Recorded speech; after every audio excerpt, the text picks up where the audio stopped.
कहते थे राम मंदिर के मुद्दे पर अगर फैसला हुआ खून की नदियां बहेंगी। मैं कहता था देखो भाई कुछ एक मच्छर भी नहीं मरने वाला है, कुछ नहीं होगा।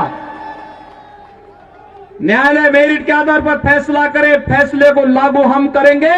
और किसी के माई के लाल पे हिम्मत है उत्तर प्रदेश में उपद्रव करके दिखा दे। तेरा बाप आया। राम राम बोलते हैं, सोते हैं राम राम बोलते हैं, आपस में मिलते हैं राम राम बोलते हैं, किसी अभियान में जाते हैं जय श्री राम बोलते हैं। लेकिन बंगाल की सरकार है ये राम नाम पर प्रतिबंध लगा रही है, जय श्री राम पर प्रतिबंध लगाने का प्रयास कर रही है। वैसे ममता दीदी को प्रतिबंध लगाने में बड़ी महारत हासिल है। इन्होंने पिछले साल यहां पर सदियों से चली आ रही दुर्गा पूजा की परंपरा को भी प्रतिबंधित करने का प्रयास किया था। भाइयों बहनों, मुझे याद है एक साथ पूरे देश के अंदर दुर्गा पूजा और मुहर्रम एक साथ हो गए थे। उत्तर प्रदेश में भी था, बंगाल में भी था। उत्तर प्रदेश में हमारे अधिकारी आए, उन्होंने कहा कैसे आयोजन हो पाएंगे, क्या पूजा के समय करते। मैंने कहा पूजा का समय के आगे पीछे नहीं होगा, जब पूजा होनी है मां की तभी पूजा होगी।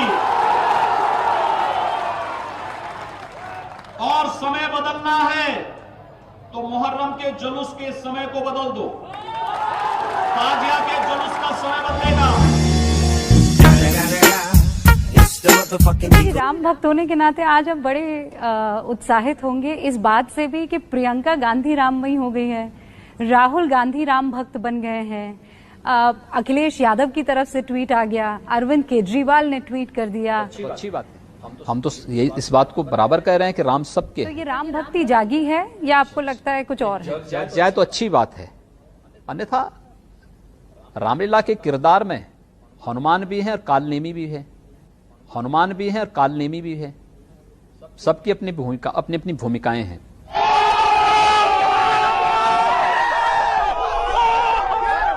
दंगे की शुरुआत हिंदुओं की ओर से नहीं हुई। एक भी दंगा शुरू करने वाला ना हिंदू होता है ना मुसलमान होता है। कैसी बात कर रहे हैं आप?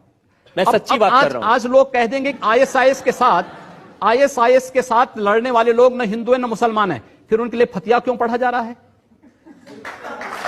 आप कहते हैं कि आतंकवाद की कोई जाति नहीं होती, और राम जन्मभूमि पर हमला करने वाले आतंकवादी जब वहां सुरक्षा बलों के हाथों मारे जाते हैं तो उनके लिए फतिया पढ़ा जाता है। क्यों नहीं उनको अमेरिका की जैसे ओसामा बिन लादेन को अमेरिका ने समुद्र में डाल दिया, पता ही नहीं लगा कहां चला गया, वैसे क्यों नहीं उनके साथ व्यवहार करते हैं? फिर जब उसकी कोई जाति नहीं, उसका कोई मजहब, कोई धर्म नहीं, उसके साथ इसी प्रकार का व्यवहार करिए आप। क्यों उसको फिर जाति के दायरे में, किसी मजहब के दायरे में उसको कैद कर देना? ये तो आप कर रहे हैं कैद, मैं नहीं कर रहा हूं। ये वे लोग कर रहे हैं जो उनको उस प्रकार का वो देने के लिए उतावले दिखाई देते हैं। और इसलिए मैं कह रहा हूं, अगर जाति नहीं, मजहब नहीं, समाप्त करिए। आतंकवाद की कोई जाति नहीं, कोई मजहब नहीं, आप उसके साथ उसी प्रकार का व्यवहार करिए। आप आतंकवादी है, मिट्टी तेल छिड़क करके आग लगा डाल दिए। तेरा बाप आया। अगर कोई मोहल्ला है, बाजार है जिसका नाम था मियां बाजार, आपने उसको कर दिया माया बाजार, करवा दिया। अली नगर कोई था, उसको करवा दिया आर्य नगर। उर्दू बाजार को कर दिया हिंदी। रायपुर को हमने हनुमानपुर कर दिया है, इस्लामपुर को ईश्वरपुर कर दिया है, और भी करेंगे अभी जी। योगी अंकल, जब तुम सबका नाम बदल ही रहे हो तो जरा इस बंदे का नाम और चेंज कर दो। ओ भाई, नाम बताइए जरा अपना। वो नहीं करेंगे, कर देंगे, बिल्कुल किया जाना चाहिए। आवश्यकता है तो किया जाना चाहिए।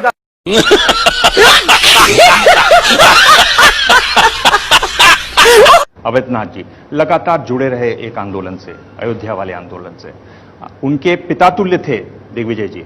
उन्होंने ये भी कहा कि मुसलमानों को 5-10 साल के लिए वोटिंग होनी नहीं देनी चाहिए।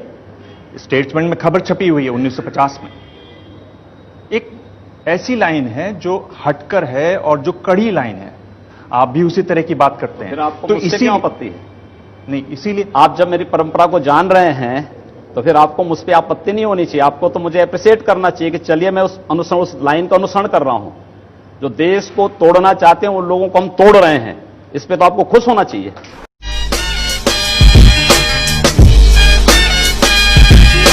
भूमि पर राम मंदिर का निर्माण होगा और इसी अयोध्या की भूमि पर दूसरे पक्ष की मस्जिद का निर्माण होगा।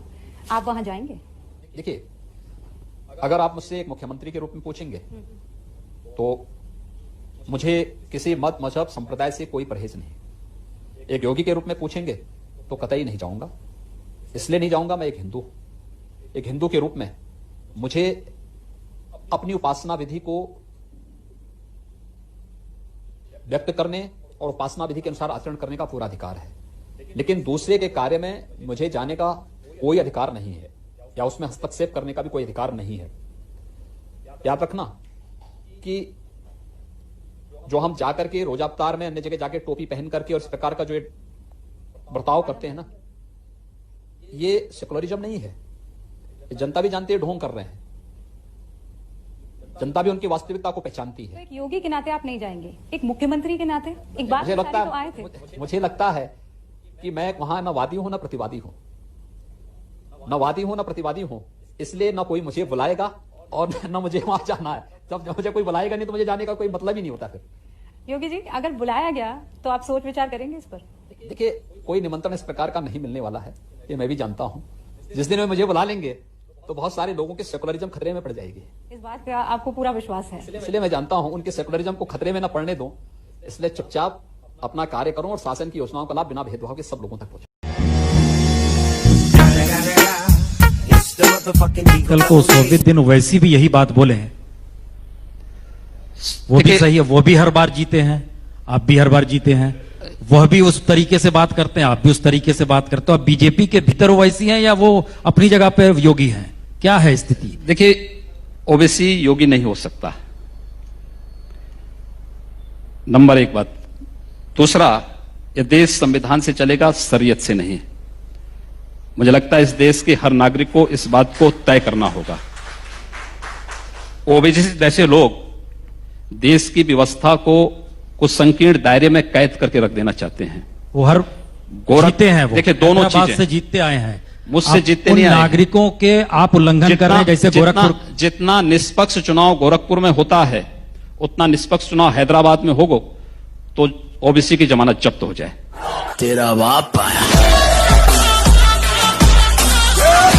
हम कहना चाहते हैं जिन्हें पाकिस्तान प्यारा है वे पाकिस्तान में जाएं।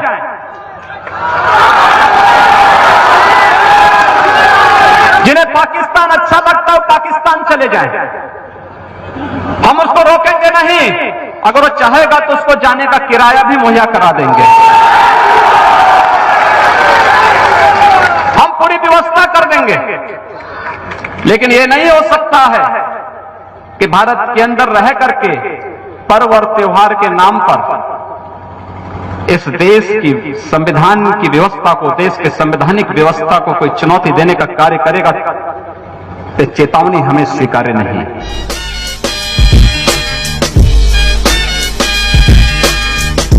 अच्छा हुआ, आपको मैं धन्यवाद दूंगा कि कल आपने यहां पर आपके एटीएस ने कुंभ में खलल डालने के लिए कुछ आतंकी कुछ षड्यंत्र कर रहे थे, लेकिन आपने उनको यहीं पे पकड़ लिया।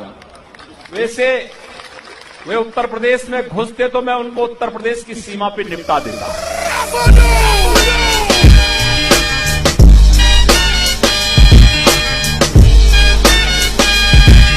तो आप कैसे समाज चाह रहे हैं कि इधर भी बंदूकें हैं, उधर भी बंदूकें हैं, गोलियां चलेंगी, लोग मारे जाएंगे? अगर शासन प्रशासन फेल हो जाएगा तो स्वाभाविक रूप से जनता को अपनी रक्षा के लिए स्वयं खड़ा होना चाहिए और जनता खड़ी हो रही है। ये बात आपके संविधान में किस धारा में लिखी हुई, कहां लिखी? ये संविधान में कहां लिखी गई है कि आप बहुसंख्यक समाज को प्रताड़ित करो, उनका कत्लेआम करो और प्रशासन नपुंसकों की तरह चुपचाप बैठा रहे? ये कहां लिखा गया है? योगी जी, अगर न्याय पाने का अधिकार किसी एक जाति और मजहब को है तो बहुसंख्यक समाज को भी है। तेरा बाप आया।